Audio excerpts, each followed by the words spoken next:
여러분 안녕하십니까? 오늘 제가 여러분께 정말 충격적인 이야기를 하나 들려드리려 합니다. 건강검진을 받으러 갔다가 오히려 장이 뚫리고 신장이 멈추고 심장이 정지될 수 있다는 사실 알고 계셨습니까? 이건 영화 속 이야기가 아닙니다. 지금 이 순간 대한민국의 큰 병원들에서 실제로 벌어지고 있는 일입니다. 자식분들이 효도하겠다며 고가의 검진 패키지를 끊어들인 그 검사가 도리어 부모님을 응급실로 모시는 원인이 되고 있다는 사실이 참 가슴이 아픕니다. 작년 봄, 제 진료실에 한 어르신이 휠체어를 타고 오셨습니다. 대구 수성구에 사시는 이순자 할머니, 올해 76세이십니다. 칠순 잔치 선물로 자녀분들이 대장 내시경 검진권을 끊어드렸는데 검사 도중 장이 뚫려 응급수술을 받으셨습니다. 중환자실에서 열흘을 누워 계시다 겨우 의식을 차리신 할머니가 제 손을 잡고 이렇게 말씀하셨습니다. 선생님, 저는 아무데도 아프지 않았어요. 그냥 자식들이 좋다고 해서 받았을 뿐인데 왜 이렇게 된 거예요? 그 한마디에 저는 한참을 아무 말도 할 수 없었습니다. 비슷한 시기에 또 한 분이 오셨습니다. 서울 노원구의 김영자 할머니, 74세이십니다. 큰 병원에서 전신 암 검사라며 조영제를 넣은 CT 촬영을 권하더랍니다. 검사 받고 이틀 뒤부터 소변이 나오지 않고 다리가 퉁퉁 부어올랐습니다. 신장 기능 수치가 절반 이하로 떨어져 자칫하면 평생 투석을 받으셔야 할 뻔했습니다. 선생님, 멀쩡하던 신장이 어떻게 하루아침에 이렇게 되나요? 저는 정말 억울해요. 그 떨리는 목소리를 저는 지금도 잊을 수가 없습니다. 그리고 인천 남동구에서 오신 정옥순 할머니, 71세이십니다. 시장이나 다니시던 분인데 어느 날 종합검진센터에서 운동부와 심전도라는 걸 받으셨습니다. 러닝머신 위에서 빠르게 걷는 검사인데 시작한 지 6분 만에 어지럽다 하시더니 그대로 쓰러져 심장이 멈췄습니다. 천만다행으로 검사실에서 바로 심폐소생술을 받아 살아나셨지요. 깨어나신 할머니께서 우시면서 하신 말씀이 가슴을 칩니다. 선생님, 건강해지려고 받은 검사인데 죽다 살아났어요. 도대체 어떻게 된 거예요? 오늘 이 영상에서 저는 70세가 넘으시면 절대로 함부로 받지 말아야 할 검사 5가지를 알려드리려 합니다. 그것도 그냥 나열하는 것이 아니라 3가지 큰 위험으로 나누어 드릴 겁니다. 첫째는 장이 뚫리는 위험, 둘째는 신장이 망가지는 위험, 셋째는 심장이 멈추는 위험입니다. 어떤 검사가 왜 어르신들 몸에 사고를 일으키는지, 그리고 더 중요한 것, 어떻게 하면 안전하게 대신할 수 있는지까지 모두 말씀드릴 테니 끝까지 함께 해주십시오. 자, 그럼 본격적으로 들어가기 전에 우리 어르신들이 흔히 잘못 알고 계신 4가지 상식부터 바로잡아야겠습니다. 이걸 모르시면 아무리 좋은 정보를 알려드려도 소용이 없습니다. 첫 번째 잘못된 상식은 이겁니다. 검사는 많이 받을수록 안전하다. 60대까지는 이 말이 맞습니다. 그러나 70세를 넘기면 이 공식이 완전히 뒤집힙니다. 미국 예방서비스 특별위원회의 2021년 권고만 봐도 일부 검사는 이 나이가 되면 받아서 얻는 이익보다 검사 자체로 입는 손해가 더 크다고 분명히 못 받고 있습니다. 두 번째 잘못된 상식은 수면 내시경은 자고 일어나면 끝나니까 더 안전하다입니다. 수면 내시경에 쓰는 약은 프로포폴이라는 강한 진정제입니다. 젊은 사람 몸에서는 30분이면 다 빠지지만 70세를 넘기면 이 약이 우리 몸에서 빠져나가는데 2~3배의 시간이 걸립니다. 그래서 호흡이 약해지고 혈압이 뚝 떨어지는 일이 자주 일어납니다. 깊이 잠든 채로 호흡이 멈춰버리는 무서운 상황이 생길 수 있다는 뜻입니다. 세 번째 잘못된 상식은 PCT 한 번이면 온몸의 암을 다 찾는다는 말입니다. 이 검사는 비싸기도 하고 광고도 많이 해서 어르신들이 좋다고 믿으십니다. 그런데 미국 종합암 네트워크 가이드라인을 봐도 아무 증상도 없는 분에게 이 검사를 권하지 않습니다. 왜냐하면 아무것도 아닌 점을 암으로 잘못 짚어내는 일이 너무 많고 방사선 노출량도 일반 X선의 수백 배에 달하기 때문입니다. 네 번째, 잘못된 상식. 조영제는 그냥 색깔 보여주는 약이니까 안전하다는 말입니다. 이건 정말 잘못된 생각입니다. 조영제는 우리 몸에 들어가면 신장을 통해 빠져나가야 하는 강한 화학물질입니다. 신장이 젊을 때야 거뜬히 처리하지만 70세 넘은 신장은 이미 기능이 절반 가까이 떨어져 있습니다. 멀쩡하던 분도 조영제 한 번에 신장이 휘청거릴 수 있는 이유가 바로 여기에 있습니다. 이런 잘못된 상식 때문에 다친 분이 또 한 분 계십니다. 부산 해운대구의 박성훈 어르신, 72세이십니다. 수면 내시경이 더 안전하다더라는 동네 친구분 말씀만 믿고 혼자 검사를 받으러 가셨습니다. 검사는 무사히 끝났는데 마취가 덜 깬 상태로 화장실에 혼자 가시려다 병원 복도에서 그대로 쓰러지셨습니다. 고관절이 부러져 2달 넘게 입원하셨습니다. 선생님, 자식들 바쁘다고 혼자 갔는데 그게 이렇게 큰일이 될 줄 몰랐어요. 어르신의 그 후에 섞인 한숨이 아직도 귀에 맴돕니다. 지금? 자, 그럼 이제 왜 이런 일들이 70세 넘은 분들에게 더 많이 일어나는지 우리 몸 이야기를 쉽게 풀어드리겠습니다. 의학 용어 하나도 안 쓸 테니 편하게 들으세요. 우리 몸을 오래된 한옥 한 채라고 생각해 보십시오. 처음 지을 때는 기둥도 튼튼하고 수도관도 새 것이고 지하실 펌프도 쌩쌩했습니다. 그런데 70년을 살았으면 어떻겠습니까? 어디 한 군데 멀쩡한 데가 없지요. 우리 몸도 똑같습니다. 먼저 우리 장은 오래된 플라스틱 호스라고 생각하시면 됩니다. 새 호스는 휘어도 잘 안 찢어지지요. 그런데 30년 된 호스는 어떻습니까? 살짝만 눌러도 푹 꺼지고 찢어집니다. 70세 넘은 분들의 장벽은 젊은 사람보다 약 30%나 얇아집니다. 게다가 절반 이상의 어르신들에게는 장벽이 풍선처럼 부풀어 나온 작은 주머니, 즉 개실이라는 약한 부분이 생겨 있습니다. 여기에 내시경 호스가 살짝만 잘못 닿아도 구멍이 뚫리는 겁니다. 신장은 어떻게 생각하시면 좋을까요? 정수기 필터를 떠올려 보십시오. 새 필터는 물이 시원하게 잘 빠지지요. 그런데 5년 쓴 필터는 어떻습니까? 막혀서 물이 졸졸 흐릅니다. 우리 신장도 40세부터 매년 조금씩 기능이 떨어집니다. 70세가 되면 30대 때의 절반 정도밖에 일을 못합니다. 이런 신장에 조영제라는 진한 화학물질을 한꺼번에 쏟아부으면 그 약한 필터가 견디지 못하고 막혀버리는 겁니다.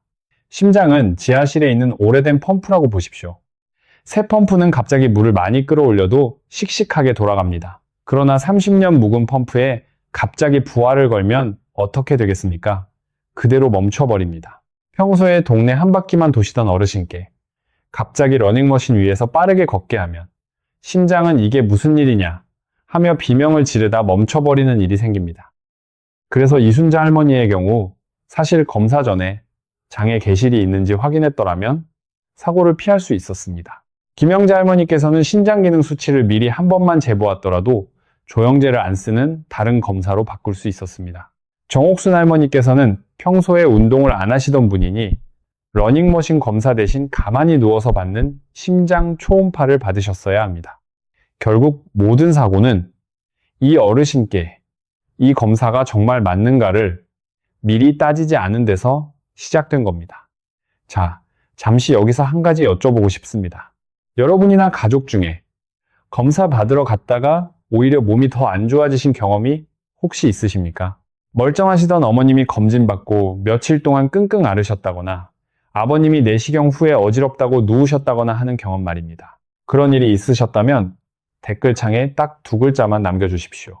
안전, 이 2글자입니다. 여러분께서 남겨주시는 그 짧은 댓글 한 줄이 지금 이 영상을 보고 계신 다른 어르신의 생명을 살릴 수 있습니다. 누군가의 어머니, 누군가의 아버지가 여러분의 경험담을 읽고 아, 우리 부모님께도 이 검사를 함부로 권하면 안 되겠구나 하고 마음을 바꾸실 겁니다. 그리고 지금까지 들으신 내용이 도움이 되셨다면 좋아요 한번 꾹 눌러주십시오. 구독과 알림 설정도 부탁드립니다. 그래야 다음에 또 이런 중요한 이야기 놓치지 않으십니다.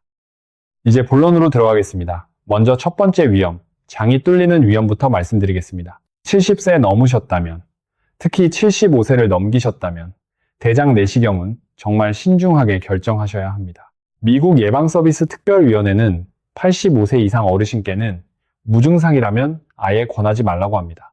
75세 이상인데 5년 안에 받은 내시경이 깨끗했던 분 또는 예전에 개실이나 장 유착 수술 이력이 있는 분도 함부로 받으면 안 됩니다. 그럼 어떻게 해야 하느냐? 답은 의외로 간단합니다. 분변 자멸 검사라는 게 있습니다. 어려운 이름이지만 그냥 변에 피가 섞여 있는지 살펴보는 검사입니다. 집에서 작은 통에 변을 조금 받아 병원에 가져다 주면 끝입니다. 1년에 한 번씩만 하셔도 대장암을 약 80% 가까이 잡아낼 수 있습니다.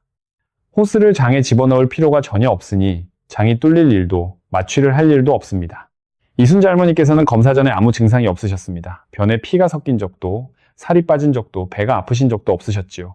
그저 자식들이 효도라고 끊어준 그 검사를 위해 하루 종일 굶고 살이 터나 되는 쓴 물약을 드시고 탈진한 상태로 검사대에 누우셨습니다. 그러다 결국 사고가 났지요. 만약 그날 그분이 집에서 분변 자멸 검사 한 번만 하셨더라면 중환자실에 누우실 일도 며느님께 패 끼치실 일도 없으셨을 겁니다. 이제 두 번째 위험, 신장이 망가지는 위험으로 넘어가겠습니다. 여기서는 두 가지 검사를 조심하셔야 합니다. 첫째는 조영제를 쓰는 CT 촬영, 둘째는 PET-CT라는 검사입니다. 두 검사 다 신장에 부담을 주는 화학 물질을 몸에 넣고 사진을 찍는 방식입니다. 신장 기능 수치가 30 아래로 떨어진 분, 이뇨제나 진통제, 당뇨약을 드시는 분은 정말 조심하셔야 합니다. 대신 어떤 검사를 받으시면 될까요? 조영제를 안 쓰는 일반 CT 촬영으로도 거의 모든 진단이 가능합니다. 더 정밀하게 보고 싶으시면 자기 공명 영상, 즉 MRI를 조영제 없이 찍거나 초음파로 보면 됩니다. PET-CT 대신 부위별로 따로따로 검사 받으시면 됩니다. 위는 위 내시경 2년에 한 번, 간염 있으신 분은 간 초음파를 6개월에 한 번, 흡연하신 분은 저선양 PET-CT를 1년에 한 번 받으시면 충분합니다. 김영자 할머니께서 그 큰 병원에 가셨을 때 신장 기능 수치는 이미 58이었습니다. 이건 정상보다 한참 떨어진 만성 신장병 3단계에 해당하는 수치였습니다. 그런데도 어느 누구도 이걸 미리 확인하지 않았습니다. 조영제를 맞고 48시간 만에 신장 기능이 20위까지 추락했고 다리가 풍선처럼 부어올랐지요. 다행히 6개월 동안 약을 드시고 시기를 조절하셔서 45까지 회복하셨습니다. 그래도 평생 신장은 약해진 채로 사셔야 합니다. 그러니 이 점만큼은 꼭 기억해 주십시오. 조영제 CT든 PET-CT든 받기 전에 반드시 피검사로 신장 기능 수치를 확인하셔야 합니다. 이건 양보할 수 없는 원칙입니다. 그거 한 번만 더 봐달라고 의사 선생님께 꼭 말씀드리세요. 검사 전날 밤부터 물을 충분히 드시고 평소 드시는 약 중에 신장에 무리 가는 약이 있으면 미리 의논하셔서 잠시 끊어두는 것도 방법입니다. 이제 마지막, 가장 무서운 세 번째 위험인 심장이 멈추는 위험에 대해 말씀드리겠습니다. 여기서도 두 가지 검사를 특히 조심하셔야 합니다. 하나는 운동부와 심전도라고 하는 러닝머신 위에서 빠르게 걷거나 뛰는 검사입니다. 다른 하나는 아까 말씀드린 수면 내시경입니다. 두 검사 모두 심장에 갑작스러운 부담을 줘서 멈추게 만들 수 있는 위험이 있습니다. 운동부와 심전도는 평소 운동을 안 하시던 분, 무릎이 아프신 분, 균형 감각이 떨어져 잘 넘어지시는 분께는 정말 위험합니다. 만약 의사 선생님이 심장 검사를 권하신다면 도부타민 심장 초음파라는 게 있다고 꼭 말씀하셔서 그걸로 바꿔달라고 하십시오. 이건 가만히 누워서 약물로만 심장의 부담을 살짝 주면서 초음파로 들여다보는 검사입니다. 아니면 핵의학 검사나 관상동맥 CT도 좋은 대안이 됩니다. 수면 내시경의 경우 수면제나 신경안정제를 평소에 드시는 분, 잠자다 숨이 멈추는 수면 무호흡증이 있는 분, 체격이 좋고 목이 짧은 분은 정말 위험합니다. 이런 분들은 마취 없이 받는 일반 내시경이나 코로 가는 비강 내시경을 선택하시는 게 안전합니다. 그리고 무엇보다 중요한 것 한 가지. 수면 내시경을 받으셨다면 절대 혼자 집에 가시면 안 됩니다. 마취가 완전히 풀리는데 최소 6시간이 걸리니 반드시 자녀나 배우자가 동행하셔야 합니다. 정옥순 할머니께서 그날 러닝머신에서 쓰러지셨을 때 사실 그분은 이미 심장혈관이 좁아져 있는 상태였습니다. 평소 시장만 다니시던 분에게 갑자기 6분 동안 빠르게 걷게 했으니 좁아진 혈관이 견디지 못하고 산소 공급이 끊겨버린 거지요. 만약 그날 도부타민 심장 초음파를 받으셨더라면 누워서 안전하게 같은 정보를 얻으실 수 있었습니다. 박성훈 어르신께서도 마찬가지입니다. 자녀분만 모시고 가셨다면 그 복도에서 넘어지실 일이 없으셨을 겁니다. 자, 그럼 검사 대신 집에서 매일 어떻게 건강을 챙기면 되느냐? 5가지만 알려드리겠습니다. 첫째, 혈압을 매일 2번, 아침에 일어나서 1번, 저녁 주무시기 전에 1번 재십시오. 작은 수첩에 적어두시면 의사 선생님께도 정확한 자료가 됩니다. 둘째, 단백질을 충분히 드십시오. 체중 1kg당 약 1기입니다. 60kg 어르신이면 하루에 60kg, 즉 달걀 2개와 두부 반모, 생선 한 토막 정도는 꼭 드셔야 근육이 빠지지 않습니다. 셋째, 의자에서 일어났다 앉았다 하는 운동을 하루에 30번씩 일주일에 2번만 해보십시오. 이게 어르신들 다리 근육을 지키는 최고의 운동입니다. 헬스장 안 가셔도 됩니다. 거실 의자만 있으면 끝입니다. 넷째, 1년에 한 번 분변 자멸 검사를 꼭 받으십시오. 다섯째, 1년에 한 번은 기본 피 검사로 신장 기능, 혈당, 콜레스테롤 수치를 확인하셔야 합니다. 이 5가지면 어떤 고가의 검진보다 든든합니다. 그렇다고 모든 검사를 무서워하시면 또 안 됩니다. 다음 증상이 있으시면 망설이지 마시고 당장 큰 병원으로 가셔야 합니다. 첫째, 변에 피가 섞이거나 까만 변을 보실 때. 둘째, 갑자기 소변량이 줄고 다리가 부을 때. 셋째, 가슴이 답답하고 조금만 움직여도 숨이 찰 때. 넷째, 특별한 이유 없이 3개월 안에 5kg 이상 체중이 빠질 때. 다섯째, 배가 심하게 아프고 그 통증이 가시지 않을 때입니다. 이런 신호는 몸이 보내는 비명소리입니다. 자, 이제 오늘 영상의 핵심을 3가지로 정리해 드리겠습니다. 꼭 기억해 주십시오. 첫째, 장이 뚫리는 위험. 75세 넘으셨고 증상이 없으시면 대장 내시경 대신 집에서 분변 자멸 검사를 하십시오. 둘째, 신장이 망가지는 위험. 조영제 CT든 PET CT든 받으시기 전에 반드시 신장 기능 수치를 먼저 확인하십시오. 셋째, 심장이 멈추는 위험. 운동부와 심전도 대신 누워서 받는 도부타민 심장 초음파를 요청하시고 수면 내시경 후에는 반드시 가족과 함께 귀가하십시오. 그리고 한 가지 더 부탁드립니다. 어떤 검사도 절대 혼자 결정하지 마십시오. 자식들이 권한다고, 동네 친구가 좋다고 한다고, 광고에서 본다고 받지 마시고 반드시 평소 다니시던 단골 의사 선생님과 먼저 의논하십시오. 그분이 여러분 몸을 가장 잘 아십니다. 이 검사 꼭 받아야 합니까? 혹시 더 안전한 방법은 없습니까? 이 2마디만 꼭 여쭤보십시오. 그래서 우리 3분의 어르신들은 지금 어떻게 지내고 계실까요? 이순자 할머니께서는 다행히 회복하셔서 이제는 매년 분변 자멸 검사만 받으시며 손주들과 잘 지내고 계십니다. 김영자 할머니께서는 신장 수치가 22에서 45까지 회복되어 투석은 면하셨고 이제 어떤 검사도 미리 신장 수치부터 확인하십니다. 정옥순 할머니께서는 좁아진 혈관에 스텐트를 넣으시고 매일 동네 공원을 1시간씩 천천히 걸으시며 건강하게 지내고 계십니다. 3분 모두 제게 같은 말씀을 하셨습니다. 선생님, 제가 그날 아무 검사도 안 받았으면 더 좋았을 텐데요. 그래서 저는 오늘 이 영상을 만들게 된 겁니다. 여러분의 어머니, 아버지께서 같은 일을 겪지 않으시도록 말입니다. 이 영상을 부모님께, 형제 자매분께, 그리고 이웃 어르신들께 꼭 카카오톡으로 보내주십시오. 한 번의 공유가 한 분의 생명을 살릴 수 있습니다. 그리고 마지막으로 다음 영상 예고를 살짝 해드리려 합니다. 70세가 넘으신 우리 어르신들이 매일 한두 알씩 무심코 드시는 약들 중에서 미국 노인의학회가 2023년에 이건 절대로 드시면 안 됩니다라고 강력하게 경고한 약이 7가지 있습니다. 놀랍게도 그중 한두 가지는 지금 여러분의 약통 안에 분명히 들어있을 가능성이 매우 높습니다. 어떤 약일지 짐작이 가십니까? 그 중에는 어르신들이 잠 안 온다고 흔히 드시는 그 약, 어지럽다고 드시는 그 약, 그리고 감기 걸리면 늘 드시는 그 약까지 포함되어 있습니다. 이 약들이 왜 위험한지, 어떻게 안전하게 끊거나 바꿀 수 있는지를 다음 영상에서 자세히 알려드리겠습니다. 놓치시면 정말 후회하실 내용이니 지금 이 자리에서 구독과 알림 설정 꼭 부탁드립니다. 다시 한번 부탁드립니다. 오늘 영상이 도움이 되셨다면 좋아요 한번 꾹 눌러주시고 댓글창에 안전 2글자만 남겨주십시오. 그 작은 댓글이 다른 어르신의 생명을 지킵니다. 그리고 부모님께, 형제 자매께, 이웃분께 카카오톡으로 이 영상을 꼭 공유해 주십시오. 오늘도 끝까지 함께 해주셔서 진심으로 감사드립니다. 다음 영상에서 더 건강하고 안전한 이야기로 다시 찾아뵙겠습니다. 부디 평안하시고 건강하십시오.